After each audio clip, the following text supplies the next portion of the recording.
আলহামদুলিল্লাহ ওয়াসসালাতু ওয়াসসালামু আলা রাসূলিল্লাহ আম্মা বা'দু ফাআউযু বিল্লাহি মিনাশ শাইতানির রাজীম বিসমিল্লাহির রাহমানির রাহিম ওয়াল লাইলি ইযা ইয়াগশা ওয়ান নাহারি ইযা তাজাল্লা ওয়া মা খালাকায যাকারা ওয়াল উনসা ইন্না সা'য়াকুম লাশাত্তা فأما من أعطى واتقى وصدق بالحسنى فسنيسره لليسرى وقال الله تعالى في شأن حبيبه آمرا ومخبرا إن الله وملائكته يصلون على النبي يا أيها الذين آمنوا صلوا عليه وسلموا تسليما সকলে দরুদ শরীফ পড়ি আল্লাহুম্মা সাল্লি আলা মুহাম্মাদিন ওয়া আলা আলি মুহাম্মাদিন কামা সাল্লাইতা আলা ইব্রাহিম ওয়া আলা আলি ইব্রাহিম ইন্নাকা হামিদুম মাজিদ আল্লাহুম্মা বারিক আলা মুহাম্মাদ ওয়া আলা আলি মুহাম্মাদ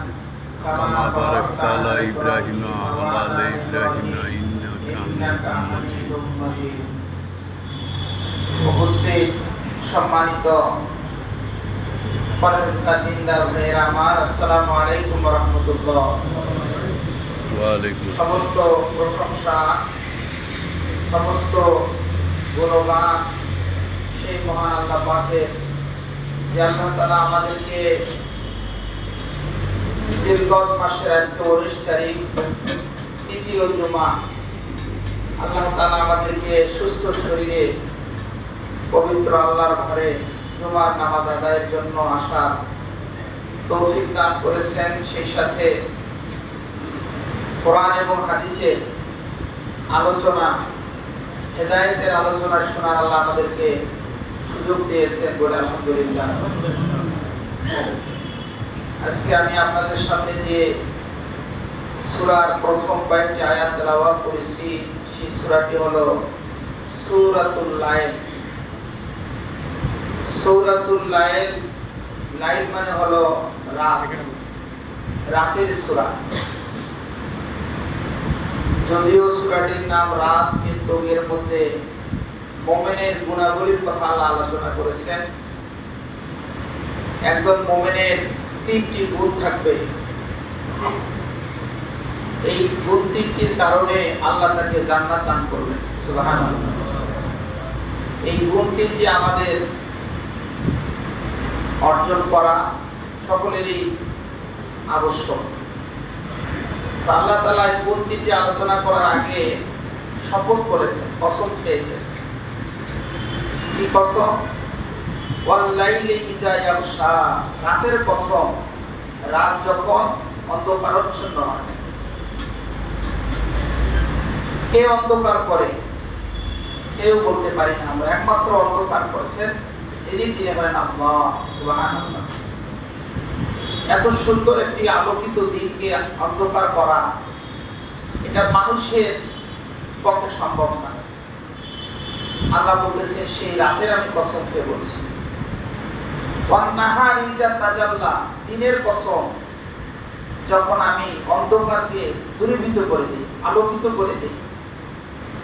অর্থাৎ গভীর রাত যখন হয়, আস্তে আস্তে ভোর হলে আকাশে সূর্য উদিত হয়, পূর্ব আকাশে, আবার সে অন্ধকার আল্লাহ দূর করে দিয়ে গোটা পৃথিবী আবার আলোকে উদ্ভাসিত করলেন, সুবহানাল্লাহ। এই দুটি নিদর্শনের কথা আল্লাহ কসম খেয়েছেন। মানে কসম খাওয়া অর্থ হলো গুরুত্ব বোঝানো। আল্লাহর সামনে যে কথাগুলো বলবেন, এই কথাটির গুরুত্ব আছে।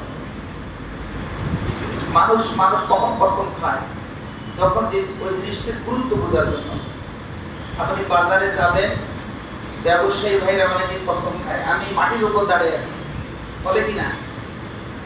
এইভাবে বলে, আমি কসম খাইতেছি, এটা আমার 1 নম্বর জিনিস। যদিও আমাদের সমাজে যারা কসম খায়, বুঝতে পারে 2 নম্বরই লোক। কেন? যারা 1 নম্বরের জিনিস বিক্রি করলে তারা কসম খাবে না। অর্থাৎ ওই জিনিসটাকে গুরুত্ব দেওয়ার জন্য আপনি নেন, এই জিনিসটাকে আপনি পিওর মনে করেন, এই জন্য সে কসম খায়। আসলে আমাদের সমাজ ব্যবস্থায় কি ওটা আসলে পিওর না। মানে আমাদের সামাজিকতার কথা বলছি, আল্লাহর দৃষ্টিতে আল্লাহ কসম খান ওই সময় যে জিনিসটার জন্য উনি কসম খাচ্ছেন ওইটাকে গুরুত্ব বোঝার জন্য, ওটাকে আপনার মানুষের অন্তরে দৃঢ়তা করার জন্য আল্লাহ তাআলা কসম। শেষে আল্লাহ কি বললেন? ওয়া খালাকাস যাকারা ওয়াল উনসা।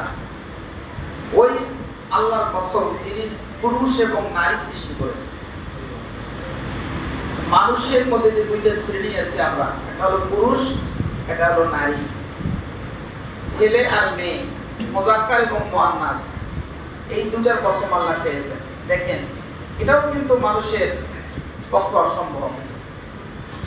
মায়ের গর্ভের সন্তান কি হবে, ছেলে না মেয়ে, এটা পৃথিবীর কোনো মানুষ জানে না, একমাত্র জানেন কে? আল্লাহ। মানুষের আকৃতি, এই একটু আগে আমার কাছে একজন মোবাইলে বলছে যে হুজুর দোয়া করেন আল্লাহ যেন আমাকে ছেলে সন্তান দেন। আমি বললাম যে ভাই, আল্লাহর ফয়সালা আপনাকে মানিয়ে নিতে হবে। আপনি যেটা চাচ্ছেন সেটা নাও হতে পারে, আল্লাহ যেটা দিবে এটার উপরেই আমাকে সন্তুষ্ট থাকতে হবে। কি বলেন? এটাই হলো আমাদের ইমানদারের পরিচয়।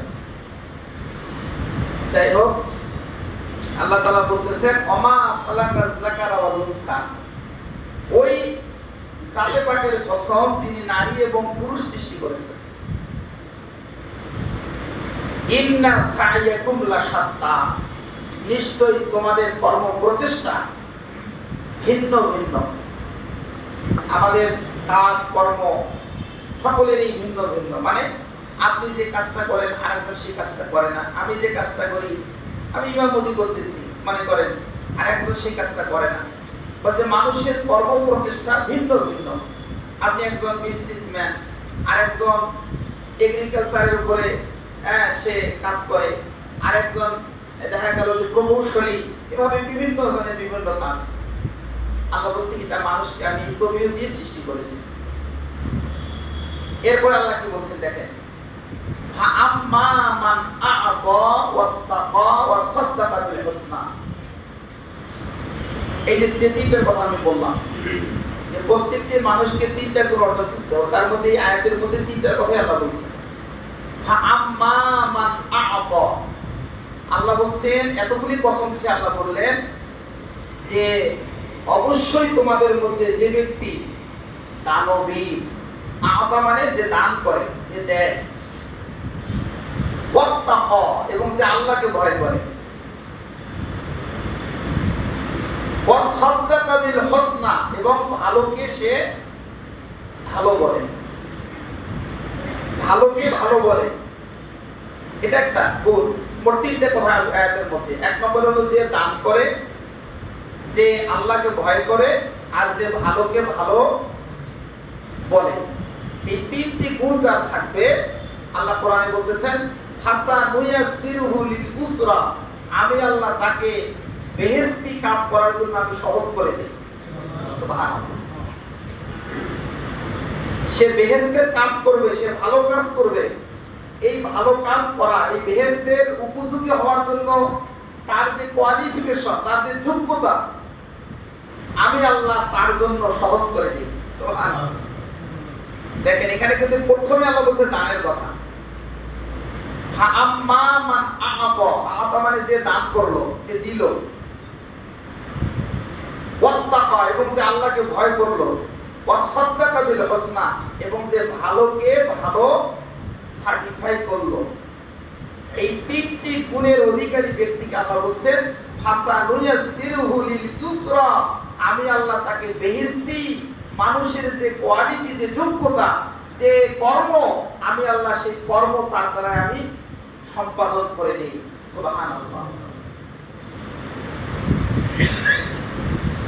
কথাটা কিন্তু যদিও আল্লাহ বলতেছেন একটা সেন্টেন্সের মধ্যে, একটা বাক্যের মধ্যে, কিন্তু দেখেন কথাটার কত ওজন। এই সূরাটি নাযিল হয়েছে কার শানে জানেন? হযরত আবু বকর সিদ্দিক রাদিয়াল্লাহু তাআলা আনহুর শানে নাযিল হয়েছে। এনার একটা অভ্যাস ছিল, যে সমস্ত মাজলুম নবমুসলিম কাফের বেদিনদের হাতে বন্দী অবস্থায় আছে, হযরত আবু বকর সিদ্দিক রাদিয়াল্লাহু তাআলা এদেরকে টার্গেট করে করে বিপুল বিগ অ্যামাউন্ট দিয়ে বিপুল পরিমাণ অর্থের বিনিময়ে তাকে কিনে আজাদ করে দিলেন। সুবহানাল্লাহ, সুবহানাল্লাহ। কতগুলো মানুষ আছে না দান করতে খুব ভালোবাসে, উজাড় করে, মন উজাড় করে দান করে। ঠিক আবু বকর সিদ্দিক রাদিয়াল্লাহু তাআলার বৈশিষ্ট্য ছিল, ইনি নির্যাতিত, নিপীড়িত, মাজলুম মুসলমান যারা কলেমা পড়ে মুসলমান হয়েছে কিন্তু ইহুদি নাসরানি বেদিনদের হাতে আবদ্ধ হয়ে আছে, তাদের কৃতদাস হয়ে আছে। তার মধ্যে হযরত বিলাল রাদিয়াল্লাহু তাআলা একজন ছিলেন। বলে সুবহানাল্লাহ। তার বনি উমাইয়া তাকে তপ্ত বালুর উপরে শোয়ে, পাথর বুকে চাপা দিয়ে, সূর্যের দিকে মুখ করে তাকে চিৎ করে শোয়ে তাকে শাস্তি দিত। পায়ে হাতে শিকল বেঁধে হেসরাইতে হেসরাইতে আরবের পাথরি মরুভূমির ভেতর দিয়ে মাঝখান দিয়ে তাকে হেসরাইতে হেসরাইতে নিয়ে যাইত আর বলতো, মুহাম্মাদের কলেমা ছাড়, ছাড়, নাহলে তোকে এভাবেই হত্যা করবো আমি, এভাবেই তোকে নির্যাতন নিপীড়ন সহ্য করতে হবে। ওনার জবান বন্ধ হয়ে গিয়েছিল, এত বড় রোদের তীব্রতা, পাথরি জমির উপর দিয়ে হেসরাইতে টানতেছে, শরীর থেকে ঘাম বের হয়ে একবারে শুকিয়ে যাচ্ছে, কলিজা শুকিয়ে যাচ্ছে, কলেমা বের হচ্ছে না, বলতেছে আহা আহা, এক আল্লাহ, এক আল্লাহ, আল্লাহ ছাড়া আমি কাউকে মানি না। বলি সুবহানাল্লাহ।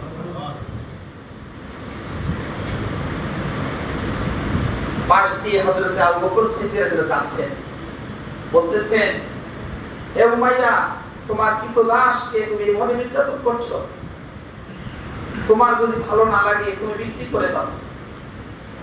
তুমি কি নেবা? বলে হ্যাঁ নেব। কত? বলে চড়া দামে তোমাকে নিতে হবে। নিলে বলে কত? বলে বলো।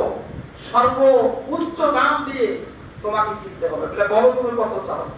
যা চেয়েছে তার চেয়ে বেশি দিয়ে হযরত বেলালকে ক্রয় করে আবু বকর রাসূলের পায়ের কাছে দিয়ে বলছে, হুজুর আমি একে আজ থেকে আপনার খেদমতে দিয়ে দিলাম। সুবহানাল্লাহ, সুবহানাল্লাহ। মানুষের অর্থ আছে, টাকা পয়সা আছে, কিন্তু আমরা ব্যয় করি, ব্যয় করতে অনেকে জানি না। হযরত আবু বকর সিদ্দিক রাদিয়াল্লাহু তাআলা সেই ইসলামের সূচনা লগ্নে প্রাথমিক পর্যায়ে যখন মানুষ 1 টাকা দান করতে মানুষের কত কষ্ট হতো, তিনি ওনার জীবনের যা কিছু কামাই সব ইসলামের জন্য উজাড় করে দিয়েছেন। সুবহানাল্লাহ। এভাবে হাদিসের মধ্যে আসছে 7 জন কৃতদাসকে, গোলামকে, নবমুসলিমকে সে ক্রয় করে আজাদ করে দিয়েছে। ইসলাম গ্রহণ করার কারণে তাদেরকে যে পানিশমেন্ট দেওয়া হতো, উনি ওর থেকে তাদেরকে উদ্ধার করে মুক্ত করে দিয়েছেন। তার শানে, তার ব্যাপারে এই সূরার আয়াত নাযিল হয়েছে। বলে সুবহানাল্লাহ। সর্বশেষে আয়াতের মধ্যে আছে একটা কথা, একটা সেন্টেন্স আল্লাহ ব্যবহার করেছেন, ওয়ালা সাউফা ইয়ারদা। হে আবু বকর, তুমি যেমন আমার হাবিবকে খুশি করেছো, আমি আল্লাহকে খুশি করেছো। তোমার অর্থ সম্পদ তুমি আল্লাহর রাস্তায় খরচ করেছো উজাড় মন নিয়ে, দিল খোলা মন নিয়ে। আমি আল্লাহ কাল কিয়ামতের ময়দানে তোমার জন্য একটা নোটিশ জারি করব। বলে সুবহানাল্লাহ। সেই নোটিশ জেনে রাখো পৃথিবীর মানুষ, ওয়ালা সাউফা ইয়ারদা। আবু বকর যা চাবে জান্নাতে আমি তাই তাকে দিয়ে খুশি রাখব। আল্লাহু আকবার, আল্লাহু আকবার। আগেই আল্লাহ পাক ফয়সালা করে দিয়েছেন আবু বকরের শানে, তার মনোভাব, তার মনোবল, তার দানের দিল দেখে আল্লাহ খুশি হয়ে আগে আমাদেরকে জানিয়ে দিয়েছেন, পৃথিবীর মানুষকে অবগত করাইছেন, ওয়ালা সাউফা ইয়ারদা। অতি শীঘ্রই আমি আবু বকরকে খুশি রাখবো, যা তার মন চায় আমি তাই তাকে দিয়ে দেব। সুবহানাল্লাহ। ভাইরা আমার, এই আয়াতে সূরাটির মধ্যে 21টি ছোট ছোট আয়াত আছে, 21টা। তার মধ্যে এখানে আল্লাহ কি বললেন, ফাআম্মা মান আ'তা ওয়াত্তাকা ওয়া সাদ্দাকা বিল হুসনা ফাসানুয়াসসিরুহু লিল-ইউসরা। যে ব্যক্তি দান করে, আল্লাহকে ভয় করে আর সত্যকে সত্য বলে। এখানে সাদ্দাকাবিল হোসনা, হোসনা দ্বারা মুফাসসির নাম বলেছেন যে কলেমা পড়েছে লা ইলাহা ইল্লাল্লাহ মুহাম্মাদুর, এই কলেমাকে যারা তাসদীক করেছে, অর্থাৎ এই পৃথিবীর সৃষ্টিকর্তা, রিজিক দাতা, এই পৃথিবীর পরিচালনাকারী, মানুষ সৃষ্টিকর্তা, মানুষের সৃষ্টিকর্তা একমাত্র আল্লাহ, এই কথাটা সে স্বীকার করে। এই তিনটা গুণ যার অর্জন হবে, ফাসানুয়াসসিরুহু লিল ইউসরা, আল্লাহ বলেন আমি তার জন্য বেহেশতের উপযোগী হওয়ার জন্য যে কর্ম করার দরকার, আমি সেই কর্ম করার তাকে আমি সুযোগ করে দেব। সুবহানাল্লাহ। অনেকে আমরা, আমাদের সমাজে কিছু মানুষ আছে, যদি বলে ভাই আপনি নামাজ কেন ঠিকভাবে পড়েন না, পড়েন, হয়তো তো সময় পেলে খুব ব্যস্ত। বুঝতে হবে সে ওই তিনটা কাজের মধ্যে তার ত্রুটি আছে। এক নম্বরে সে দান করতে চায় না, দুই নম্বরে সে আল্লাহকে ভয় করে না, তিন নম্বরে সে ভালোকে ভালো স্বীকার করতে রাজি না। এই তিনটি আল্লাহ পাক বিষয় আলোচনা করেছেন, আর এই তিনটাই কিন্তু খুব গুরুত্বপূর্ণ। আপনাকে আমাকে আল্লাহ ধন সম্পদ দিয়েছে, এটা তো আপনার আমার না, এটা আল্লাহ। বুঝতে হবে যে আমি যা কিছু উপার্জন করি, দেওয়ার মালিককে আল্লাহ। দেখবেন অনেক সময় আমরা অনেক কাজ এগিয়ে নিয়েছি, হুট করে কাজটা হয়ে গেল না, আপনার পিছনে যত শ্রম সম্পন্ন হয়ে গেল। আবার কিছু মানুষ আছে, কাজ করবে কি করবে না, করবে কি আগাবে কি আগাবে না, দেখেন যে খুশ করে তার ভাগ্য খুলে গেছে। আল্লাহ পাক বলতেছেন বান্দা তুমি এই তিনটা জিনিস অর্জন করো। এক নম্বরে তুমি দান খয়রাত করো, দুই নম্বরে আল্লাহকে ভয় করো, তিন নম্বরে তুমি ভালোকে ভালো, আল্লাহকে আত্মস্বীকার করো, কালেমা পড়ো লা ইলাহা ইল্লাল্লাহ মুহাম্মাদুর রাসূলুল্লাহ। এই তিনটা গুণ তুমি অর্জন করো, আমি আল্লাহ তোমার জন্য কঠিন কাজকে আমি আল্লাহ সহজ করে দেব। সুবহানাল্লাহ। আইরামা এরপরে আয়াতে আল্লাহ তাআলা বলতেছেন, দেখেন ওয়া আম্মা মান বাখিলা ওয়াস্তাগনা ওয়া কাযযাবা বিল হুসনা। আবার এই সেন্টেন্সটার মধ্যে তিনটা কথা আছে, এর বিপরীত। কি বিপরীত? যে ব্যক্তি দান না করে বখিলাতি করবে, বখিলাতি মানে কৃপণতা। বখিল আমরা বলি না, বখিল এটাকে আরবিতে, আরবি শব্দ, বাংলা হলো কৃপণ। ওয়া আম্মা মান বাখিলা, যে ব্যক্তি কৃপণতা করবে, বখিলাতি করবে, ওয়াস্তাগনা এবং নিজেকে অহংকারী মনে করবে, আমার সম্পদ, আমি এত কিছু করছি, এটা আমার, এই নিজেকে হাম্বড়াই মনে করে। আল্লাহ বলে এই অহংকার খবরদার করিস না, এই সম্পদ আমি দিয়েছি তোমাকে, বখিলাতি করতেছিস, অহংকারী করতেছিস, তোমার সম্পদ না, এটা আমার দেওয়ার সম্পদ। তুমি কামাই করছো, এমন একটা ওষুধ দেব তোমাকে আমি, এই ওষুধের পিছনে তোমার জীবনের যত উপার্জন সব ভুলির সাথে, তোমার কিডনি ড্যামেজ করে দেব, হার্টের বাল্ব তোমার ফিউজ করে দেব, তোমার লিভার ফাংশন আমি গোলমাল করে দেব, তোমার ব্রেন কাজ করবে না, একটা তার ছেড়ে দেব। খবরদার দান করো। আল্লাহ তোমাকে সম্পদ দিয়েছে, মসজিদ মাদ্রাসায় মুক্ত হস্তে দান করো। আমি আল্লাহ তোমাকে দানের বিনিময়ে তোমাকে আমি পূর্ণ সুস্থতার নিয়ামত দান করব। সুবহানাল্লাহ, সুবহানাল্লাহ। স্বাস্থ্য, সুস্থ থাকা, হেলথ ইজ ওয়েলথ, এটা কত বড় সম্পদ। এটা তখনই বোঝা যায় একটা মানুষ যখন বিছানায় শয্যাশায়ী হয়, হাত প্যারালাইজড হয়ে গেছে, পা চলে না, অকেজ, হাঁটতেছে টুকরে টুকরে, মাও শোনে না, ছেলেও শোনে না, মেয়েও শোনে না, বিবিও শোনে না, মসজিদ দিকে তাকিয়ে চোখের পানি ফেল ফেল করে তাকিয়ে আছে। আল্লাহ বলছে বান্দা তোকে সম্পদ দিয়েছিলাম, যৌবন দিয়েছিলাম, তুমি প্রপার ইউজ করো নাই, তুমি ঠিকভাবে এগুলো হগাতে করো নাই, আজকে তুমি ফেল ফেল করে তাকিয়ে কাঁদতেছো, তোমাকে আমি অনেকগুলো নোটিশ দিয়েছি। কি আল্লাহ আমাদেরকে নোটিশ দেয় না? এই যে আমাদের গাড়ি তো সাদা হয়ে গেছে, এটা একটা নোটিশ। শরীরের চামড়া জড়ো হয়ে গেছে, এটা নোটিশ। চোখের দৃষ্টিশক্তি আইসাইট কমে গেছে, এটা একটা নোটিশ। হুজুর মনে থাকে না, কিছুক্ষণ আগে কলাম এখন মনে নাই, এটা একটা নোটিশ। কি কথা ঠিক কিনা? আমরা নোটিশ পাওয়ার পরেও নোটিশ পড়ি না, চিন্তা করি না যে আল্লাহ আমাকে নোটিশ এতগুলো দিল, তারপর অহংকার, তারপর আমি দান করবো না আল্লাহর রাস্তায়। আল্লাহ রাব্বুল আলামিন আমাদেরকে সম্পদকে ইন্নামা আমওয়ালুকুম ওয়া আওলাদুকুম ফিতনাহ, সূরা তাকাবুরের ভিতরে আল্লাহ বলেছেন নিশ্চয়ই সম্পদ, সন্তান এগুলো আমি পরীক্ষার বস্তু বানিয়েছি তোমার জন্য। এই পরীক্ষায় তোমাকে সাকসেস হতে হবে। কিভাবে? সম্পদ তুমি দান করো। মসজিদ, ঠাকুরগাঁ কেন্দ্রীয় মসজিদ হচ্ছে কোটি কোটি টাকা খরচ। তোমার যতটুকু সম্পদ আছে এখান থেকে একটা পার্সেন্টেজ তুমি ওখানে খরচ করো। একটা হাদিসের কথা মনে পড়ে গেল। আকাশের মেঘ ডাকতেছিল, তো একজন আল্লাহর বুজুর্গ ব্যক্তি ওই মেঘের ডাকে আওয়াজ আসতেছে, অমুক কৃষকের জমিনের মধ্যে যাও, এ মেঘ যা পানি ওখানে সাপ্লাই দাও। বলে সুবহানাল্লাহ, পানি সাপ্লাই দাও। তো ওই বুজুর্গ ওই মেঘের সাথে দৌড়াচ্ছে, দৌড়াইতে দৌড়াইতে দৌড়াইতে যেখানে আল্লাহ হুকুম হয়েছে বৃষ্টির, ওইখানে বৃষ্টি, মুষলধারে বৃষ্টি পড়লো। পড়ার পরে কিছুক্ষণ কৃষক আসলো, আসার পরে ভাই আপনি একজন আদর্শবান কৃষক। বলে কেন?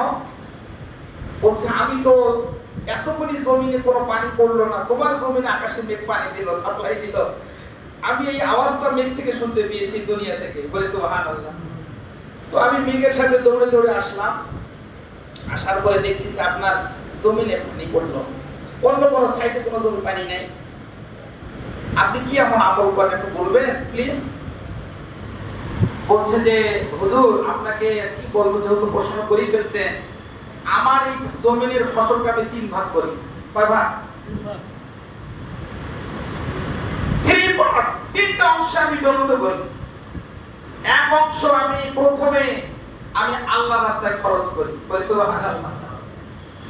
1/3, 3 ভাগের 1 ভাগ আমি খরচ করি আল্লাহর রাস্তায়, মসজিদ মাদ্রাসায় দেই, ফকির মিসকিনকে দান করি।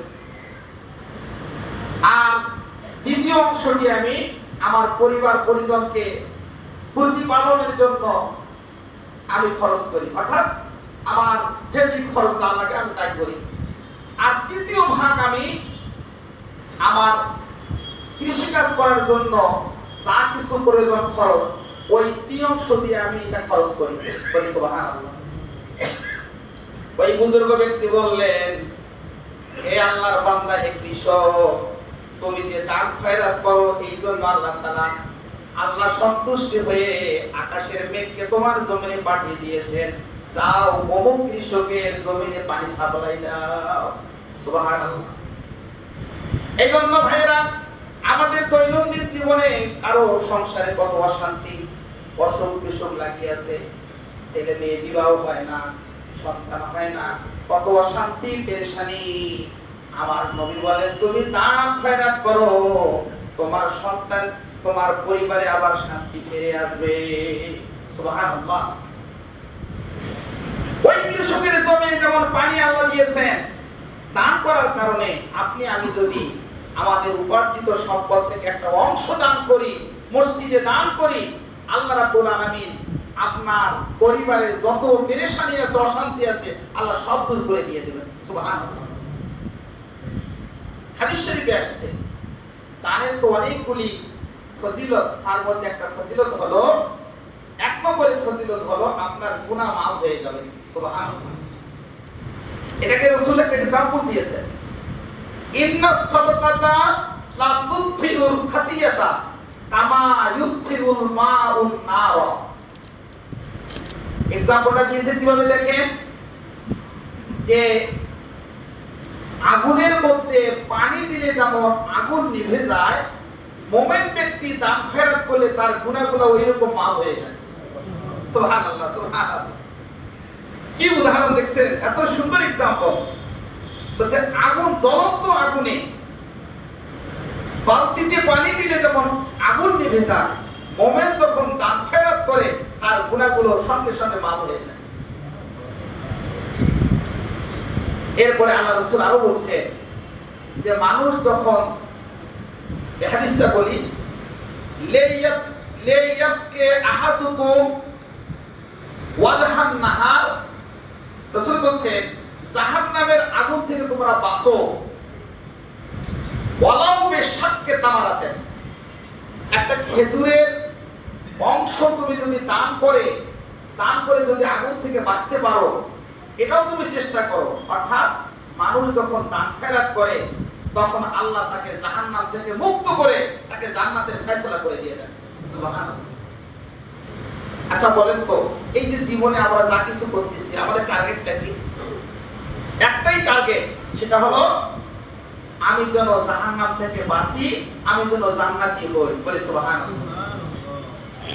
আমাদের প্রত্যেকেরই একটা ভিশন আছে, একটা লক্ষ্য আছে, কি আছে কিনা ভাই?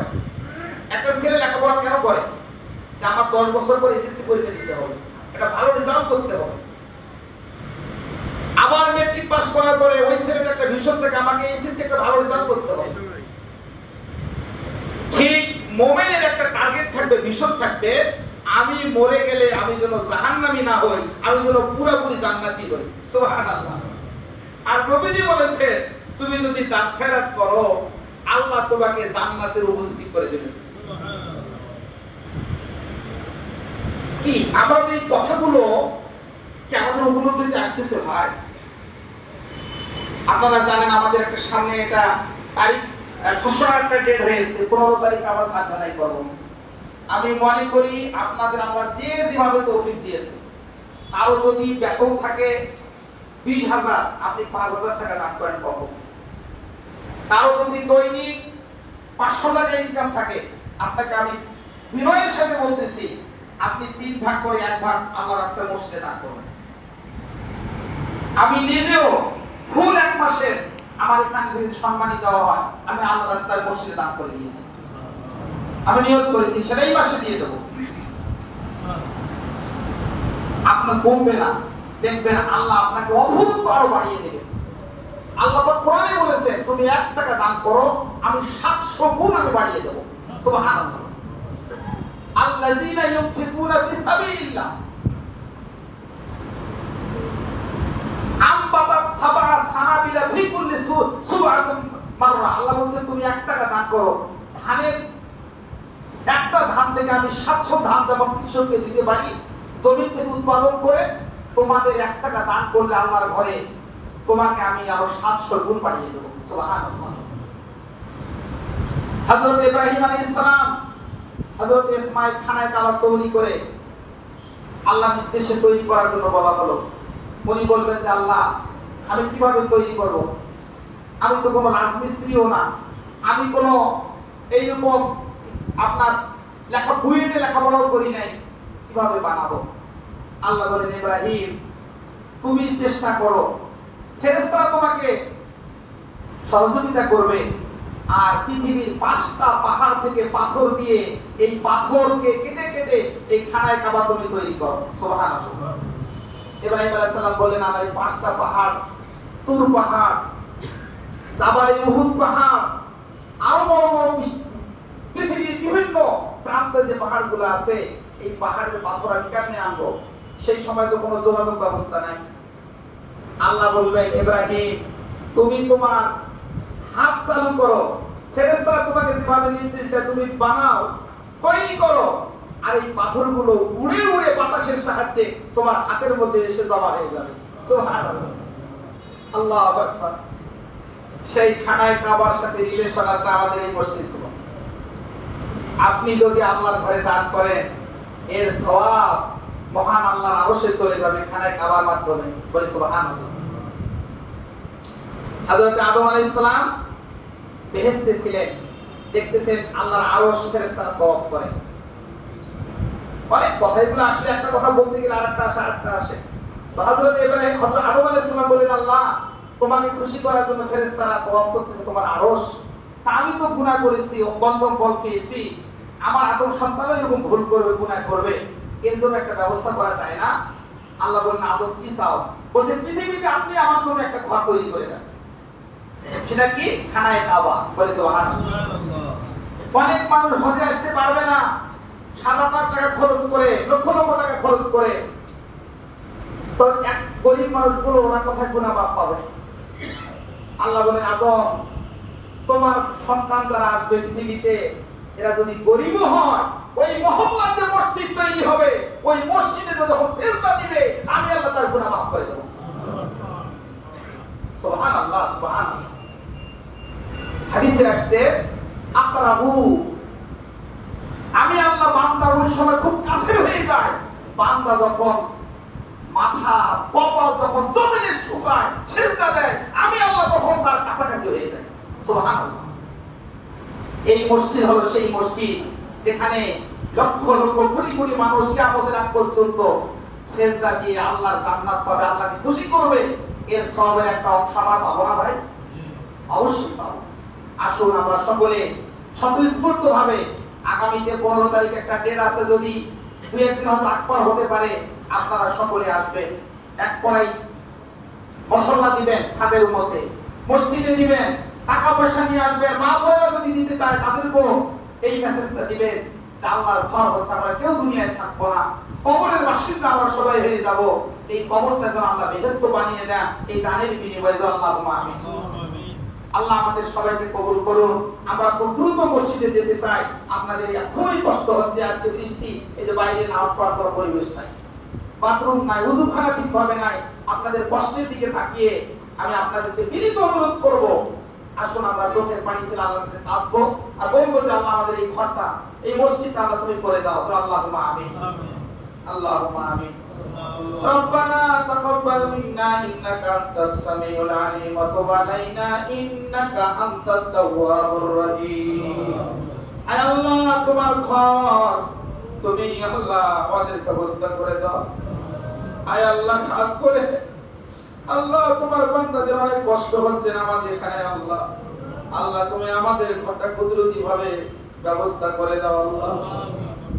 سبحان ربك رب العزة عما يصفون سلام على المرسلين والحمد لله رب العالمين।